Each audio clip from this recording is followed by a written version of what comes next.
historii naší země budeme jen stěží hledat kapitolu, ve které národ zanechal tolik křivdy, bolesti a potupy.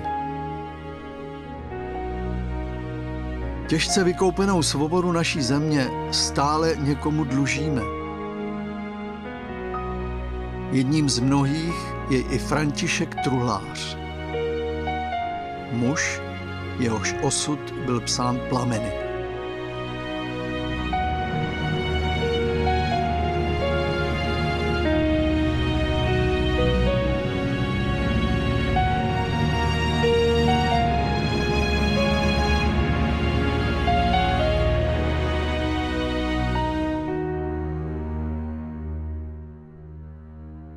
Píše se rok 1917, kdy se František v Lomnici nad Popelkou narodil. Mezi kamarády byl velmi oblíbený, rád se toulal přírodou a často sníval o letadlech. Znal jsem ho velice dobře, protože bydlel blízko u nás, byl to můj velký kamarád, i když byl o 3 roky starší než já. Ale byl pro mě jakýmsi vzorem. Měl zájem o letectví. Po maturitě na pedagogickém gymnáziu se snažil najít práci učitele, ale marně.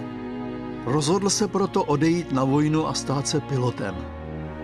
Když po hitlerovské okupaci v roce 1939 přišel rozkaz k rozpuštění armády, hledal možnost, jak překročit hranice a jít bojovat. Strastiplnou cestou přes jihovýchodní Evropu se dostal do Francie. Po její kapitulaci následoval přesun letců do Anglie, kde byl František zařazen k 311. československé bombardovací peruti. On ze začátku, vzhledem k tomu, že neměl dokončený výcvik, tady pilotní, tak lítal jako zadní střelec na Wellingtonu. 16. října 1940 při návratu ze svého 3. náletu na Brémy František a jeho posádka zažila hotové peklo. Z bombardéru šlehaly plameny. Zuřící elektrická bouře vyřadila přístroje, ztratili kurz a bylo nutné nouzově přistát. Z hluboké tmy se nečekaně zjevily obrovské obludy, jedna za druhou. Letěli přímo do houfu protiletadlových baráží nedaleko Londýna. Jedno z lan balónu, jako obrovská pila, odřízla křídlo. Bombardér dopadl tvrdě na zem. Zarazil se až o starý dub a začal hořet. V letounu tragicky uhořel kapitán Jan Veselý, navigátor Jaroslav Slabý, radiotelegrafista Jaroslav Matoušek, střelec Josef Albrecht a pilot František Zapletal.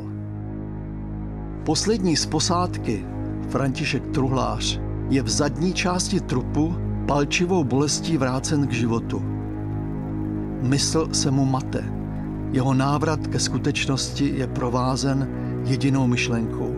Musí se dostat z hořících trosek rychle ven, jinak uhoří zaživa. Z posledních sil se dostává z hromady spleteného a rozpáleného kovu. Rukavice nasáklé krví se mu škvaří na rukou.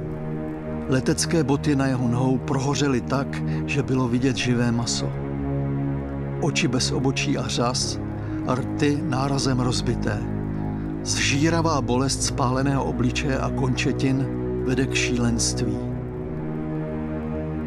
Ustrnul při vzpomínce na své kamarády, jejichž těla dohořívají v železném vraku. František Truhlář was actually a gunner in a Wellington bomber. So that means he was actually at the very back of the aircraft.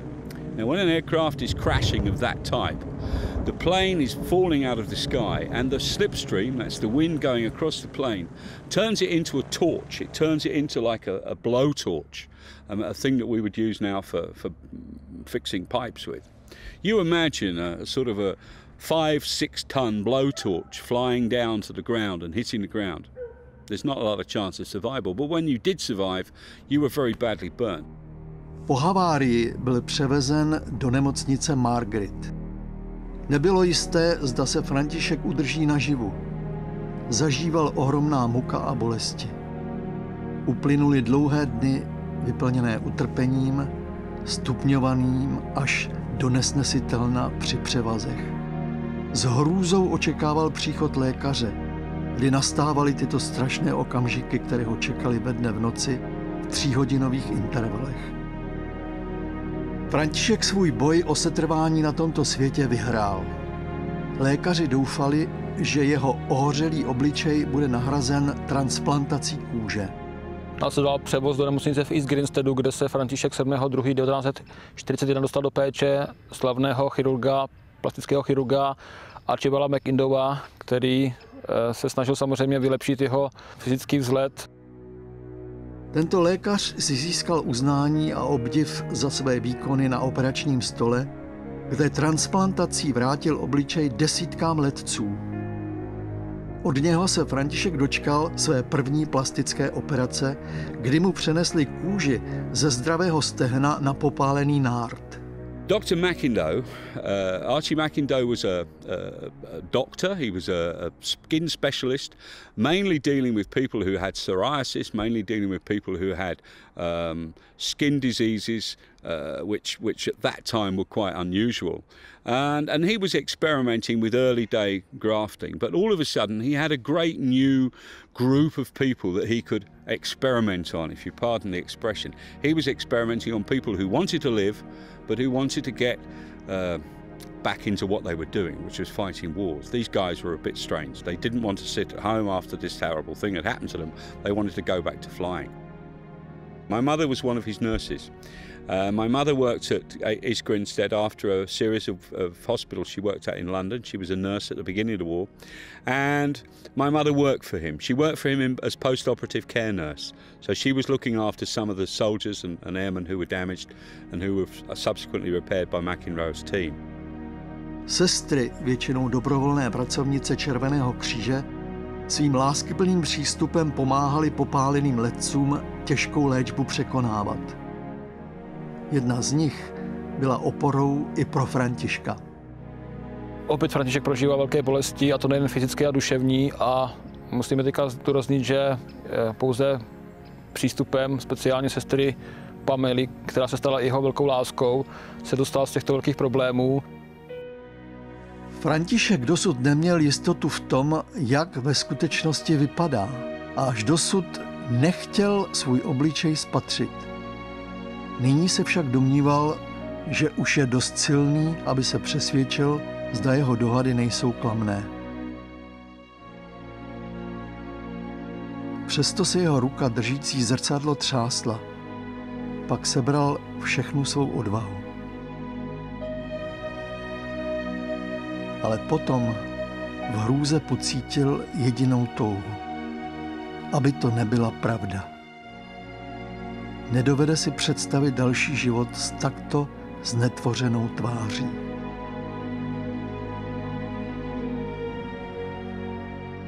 František se v East Grinsteadu stal členem klubu pokusných morčat, tedy guinea pig klubu. Jmenovali se tak proto, protože se na nich zkoušely nové druhy lékařských experimentů a operací. They had to have a special hospital for these guys, and they had to have somewhere where they could start to stabilize them. And they realized that saline baths and things like this were necessary, so the pilots were put into cold water.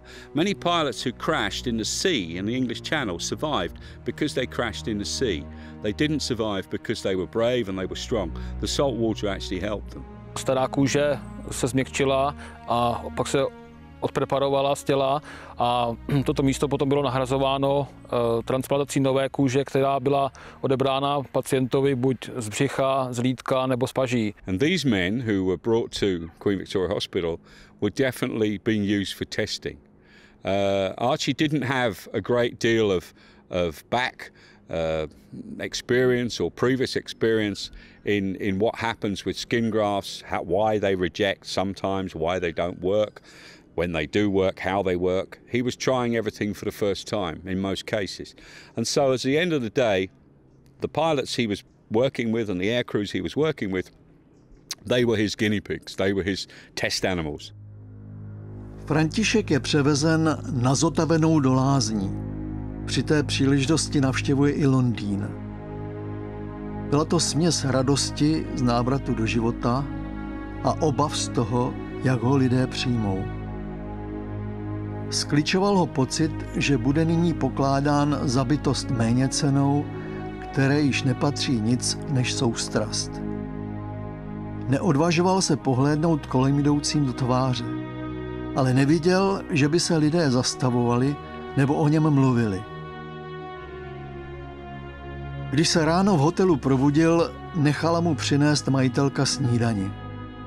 Chtěl jí zaplatit účet za pokoj, ale z úcty k němu odmítla.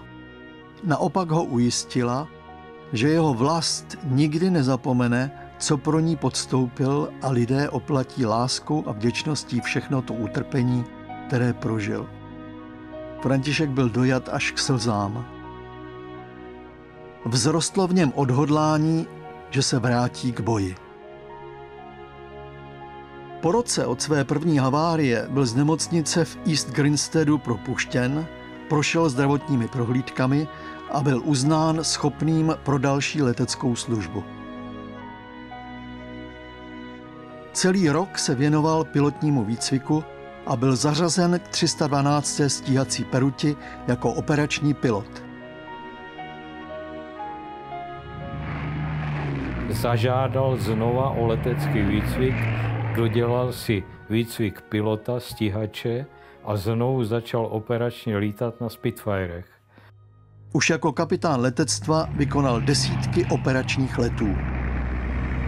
11. června 1944 se František vrací z patroly, byla silná mlha a peruť se musela rozdělit na dvojice.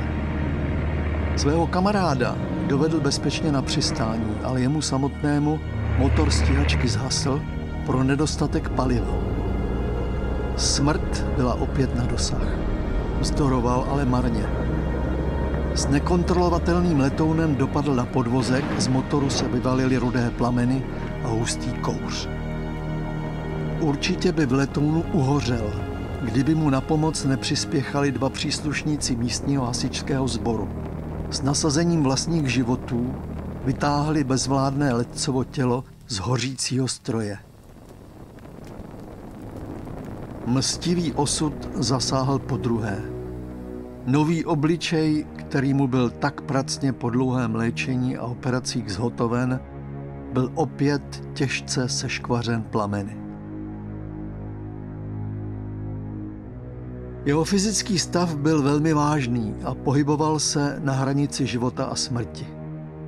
Největší strach měl doktor McIndoe o to, až se František probere a zjistí, co se stalo a kde je. Když už se zdálo, že jeho život uhasíná, další transfúze krve probouzely jeho ochabující síly k životu. Levá, strašlivě ohořelá noha a ostatní popálené části těla hnisaly. Bylo nutno tyto mokvající rány s těžkým poraněním kožní tkáně vyříznout a nahradit chybějící pokožku. Plastické operace znovu začaly.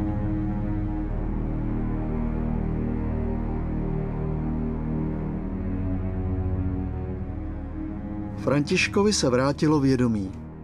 Nikdy o nic neprosil. Činil tak až teď, nechtěl nic víc než ukončení všech muk. Dobrovolně se vzdával života.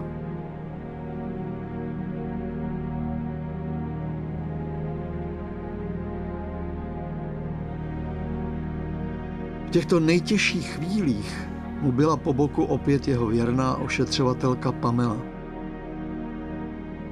Svého kamaráda podpořil i Josef Koukal, který byl v nemocnici před 3 lety, když utrpěl těžké popáleniny při bitvě nad Londýnem.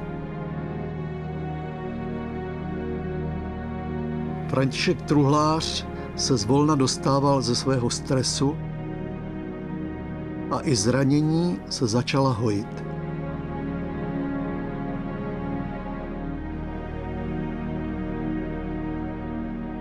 Najít další vůli k životu mu pomohlo i přátelství s 21letým letcem Jimmy Wrightem, který přišel při havárii o zrak i o tvář. František nabíral sílu při ozdravném pobytu v hrabství Yorkshire a potěšila ho i podpora kamarádů z Perutě. Válka skončila. Kvůli zdlouhavé léčbě nemohl být včas propuštěn a zažít tak slavnostní návrat do vlasti. Jeho touha vrátit se domů se naplnila až v prosinci roku 1945 po dlouhých 5 letech. Po té válce, jak se vrátil domů, tak byl ještě značně zdevastovaný, že ten obličej jeho, já když jsem to viděl, tak opravdu to nebyl pěkný pohled na to, že? On měl jednu nohu kratší, měl ten ohořelý obličej, jinak na něm nebylo nic dát, ale to postižení bylo značné, protože měl třeba i, jako dalo se říct, nový nos a já nevím, ta plastika na tom byla dost jako značně vidět. Netušil, čemu bude brzy ve své rodné zemi vystaven.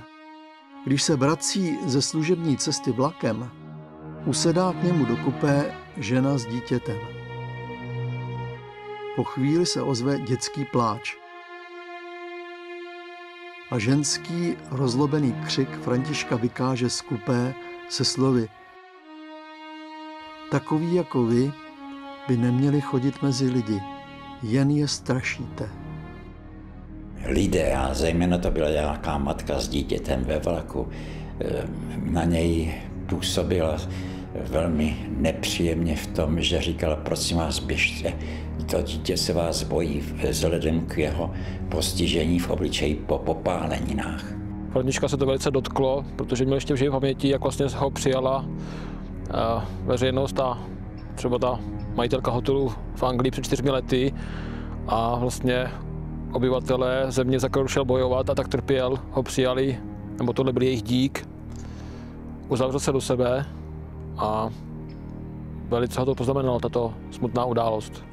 Sám se svěřil svému kolegovi Františkovi Feitlovi, už nejsem k ničemu, jenom abych strašil malé děti.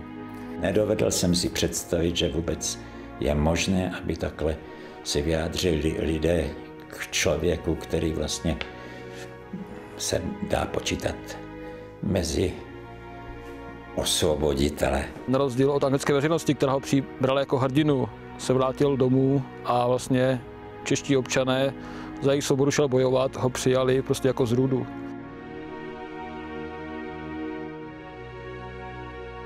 Byli i lidi, kteří řekli, ale páni, tak jak bývají takoví ty starší lidé, že jo, řekl, ale pane truhláři, vy vypadáte a podobně. A to jako musí působit na člověka jistě depresivně, že? Drahý Františku, psal jsem ti, že bych potřeboval, aby ses do Anglie vrátil k dalším plastickým operacím, takže snad tě tato informace dostihne včas. Chybí nám tvoje ošklivá tvář a samozřejmě budeme rádi, když tě opět uvidíme. S laskavými pozdravy, tvůj Archibald McIndoe. Když pak v Anglii doléčil svá zranění a vrátil se definitivně domů, byl přidělen k letecké divizi v Praze k Belích. Na podzim se také opět setkal se svým nevidomým přítelem Jimmy Wrightem, který za ním z Anglie přicestoval. Nevertheless, there were very strong signs of the communist influence with the loudspeakers blaring out their propaganda. And typical of Frankie, he would give the victory sign when he passed one of these speakers. Such was his contempt for communism. Oba byli v parádních uniformách. Truhláře jsem již znal, takže jeho podobu jsem znal, jak vypadal, ale překvapil mě ten anglický pilot, protože skutečně tu hlavu měl ohořelou a byl to pohled. Zvykli jsme si na jeho tvář, nikdy jsme to nedávali jako jeho kamarádi na vědomí jemu, ale stalo se i to, že on se seznámil s jednou dívkou, která spíš jaksi, vzhledem k tomu, že to byl jako velmi populární, že to byla velmi populární osobnost, on tedy, že celkem se stýkali a vypadalo to, že to bude láska, by se dalo říct. 3. prosince 1946 plní František další úkol v rámci letecké služby. Při návratu z Brna do Prahy se jeho Spitfire nečekaně odpojuje a míří nad Lomnici. Proletěl troskami mezi Panou a Babou, jak se říkalo.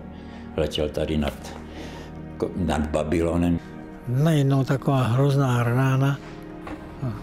Nevěděl nikdo, co se děje a říkali, no to někde něco vybouchlo, to bude nějaký, ale žádná bouřka nebyla nic. Zazněl výbuch, detonace, otřáslo se všechno. Vyběhli jsme ven ze třídy, běželi k místu neštěstí. No ale v tu ránu přišla zpráva do fabriky, jo, že prostě truhlář přilítnul. Úplně se nevidělo hned, co se to stalo, které to bylo letadlo. I když tady nějaký dojem byl a jeho sestra přišla a zjistila, že podle té bodky, v níž byla ta vložka, až měl o jednu nohu o něco kratší po těch haváriích, tak ho identifikovala. Františkovi nebylo souzeno dlouho se radovat ze života v osvobozené republice. Příčinu jeho katastrofy komise nezjistila. Přijel jsem akorát autobusem ze školy, jo, a dozvěděl jsem to, prostě, že se to tady stalo, jsem hned od autobusu šel sem a tady se ještě ze všeho kouřilo. No, tak jsme si hodem mazali podívat dolů, kde to bylo, tak jsme koukali, prohlíželi jsme všechno možné. No a já jsem tam našel protézu. No a to byla Frantíkova protéza.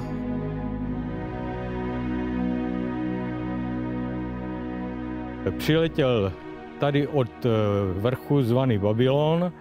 V průběhu toho nízkého průletu chtěl provést akrobatickou figuru náročnou. Tady je domek, o jehož střechu zachytil křídlem.